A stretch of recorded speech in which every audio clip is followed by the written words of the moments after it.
Bonjour, bienvenue sur ma chaîne. Aujourd'hui, je vais cuisiner des chips de kale. Parce que souvent, les gens, ils ne savent pas par quoi remplacer les chips. Ils trouvent que l'alimentation cétogène, ça manque de croustillant. Mais vous allez voir qu'avec les chips de kale, on obtient vraiment quelque chose de très croustillant, donc ça ne manquera pas de crunch. Ou sinon, qu'est-ce qu'il y a sur le marché pour remplacer les chips? Il y a la couette de porc frite, donc ça, c'est une très belle option. Puis je vous dis, tremper dans le Philadelphia, c'est vraiment délicieux. Ou sinon, il y a les Parm Crisp. C'est un nouveau produit qu'on retrouve chez Costco. Donc, c'est tout simplement des chips de parmesan. Et puis, je vous le dis, c'est vraiment là, très, très bon. Donc, quand on a envie de grignoter un petit quelque chose, c'est vraiment parfait. Et puis, le produit a vraiment une très belle liste d'ingrédients. Donc, c'est du parmesan, des graines de sésame, graines de pavot, de l'ail et des oignons hachés. Et puis, pour 20 croustilles comme ça, donc ça fait quand même une très belle portion, ça contient seulement 2 grammes de glucides nets. Et puis ce qui est le fun avec les chips de kale, c'est que vous n'êtes pas obligé de suivre une recette. Donc aujourd'hui, je vais vous donner une idée de la façon de faire, mais vous pouvez vraiment l'adapter à votre goût. Vous pouvez utiliser les épices qui vous tentent, donc d'une fois à l'autre, vous pouvez varier les saveurs. Donc je m'installe et je vous reviens dans quelques secondes.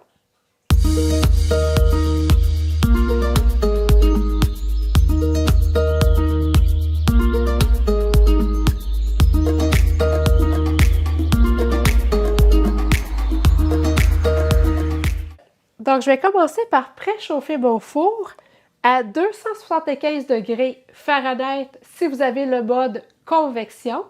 Si vous n'avez pas le mode convection, vous allez préchauffer le four à 300 degrés Fahrenheit. Moi, normalement, j'utilise toujours mon déshydrateur. Mais aujourd'hui, je vais vous montrer que c'est très bien possible de le faire au four.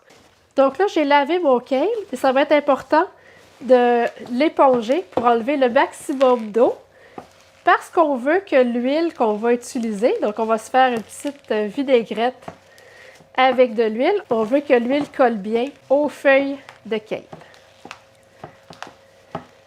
Donc là, ce qu'on veut, c'est prendre juste les feuilles, on ne veut pas la tige parce que la tige est trop rigide. Et puis on va faire des morceaux à peu près comme ça. Allez-y comme vous voulez, c'est pas important. On veut vraiment enlever la tige.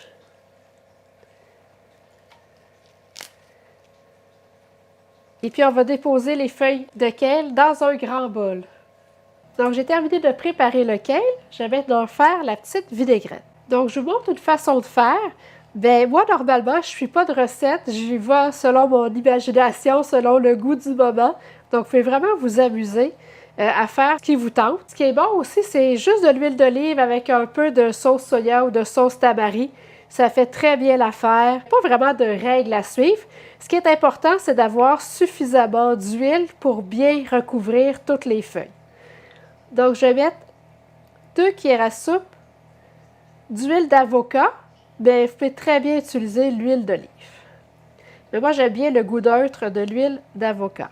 Ensuite, je vais ajouter 2 cuillères à soupe de levure alimentaire. Donc, la levure alimentaire, c'est des flocons qui donnent un petit goût fromager. Donc, moi, j'adore ça. Donc, je vais en mettre 2 cuillères à soupe. Je vais mettre 1 cuillère à soupe de vinaigre de cidre de pomme. Ensuite, 1 cuillère à soupe de sirop à saveur d'érable que j'ai fait maison.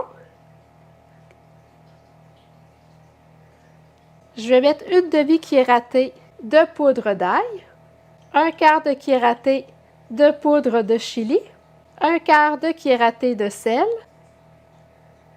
et puis 1 cuillère à soupe de graines de sésame. Donc, je vais bien brasser. Donc, avant de verser la vinaigrette sur le chou kale, prenez le temps d'y goûter parce que si vous n'avez pas le goût de la vinaigrette, bien, vous n'allez pas aimer vos chips de kale après. Donc, prenez le temps d'y goûter puis ajustez la vinaigrette à votre goût.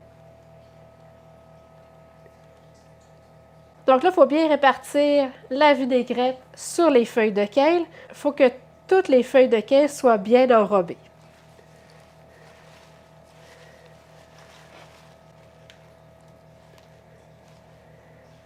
Donc, si vous le faites au déshydrateur, vous allez tout simplement placer vos feuilles de kale sur une grille. Donc, c'est important de bien les étendre, puis il faut vraiment que ça soit une seule couche. Donc, c'est prêt à aller au déshydrateur. Donc, vous allez obtenir plusieurs grilles bien remplies de kale. Vous allez faire déshydrater le tout à 55 degrés Celsius pendant 1 heure et ensuite à 45 degrés Celsius pendant 3 à 4 heures. Bien, c'est important de surveiller. Donc, dès que c'est bien croustillant, on arrête le déshydrateur. Donc, pour la cuisson au four, on va bien étendre nos feuilles de kale sur une plaque de cuisson recouverte d'un papier parchemin.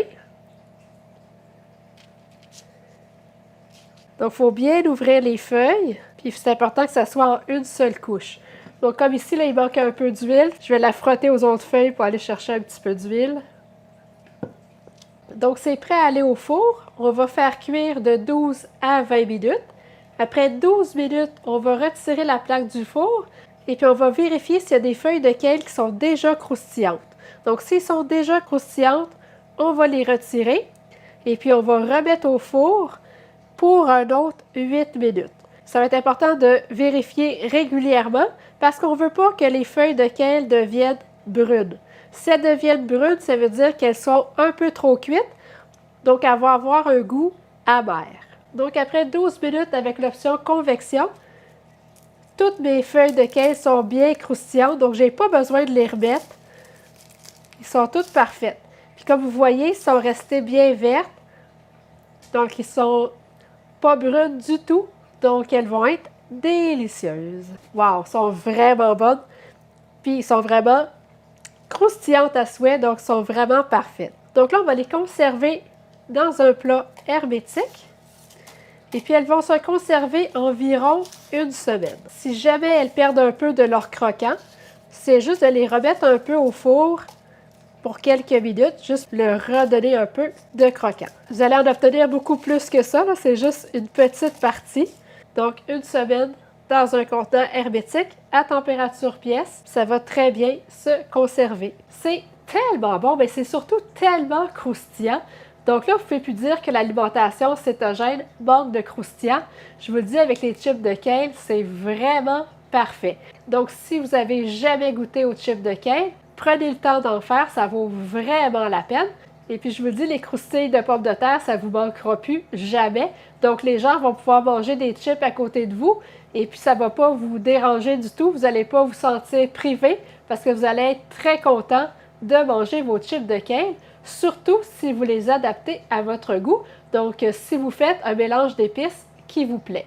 Donc, écrivez-moi dans les commentaires, c'est quoi votre mélange d'épices préféré pour faire les chips de kale. Donc, faites-moi un thumbs up si vous avez aimé la vidéo. N'oubliez pas de la partager. Si vous n'êtes toujours pas abonné à ma chaîne, n'oubliez pas de le faire pour ne manquer aucune nouvelle recette. Et puis, on se revoit bientôt. Merci!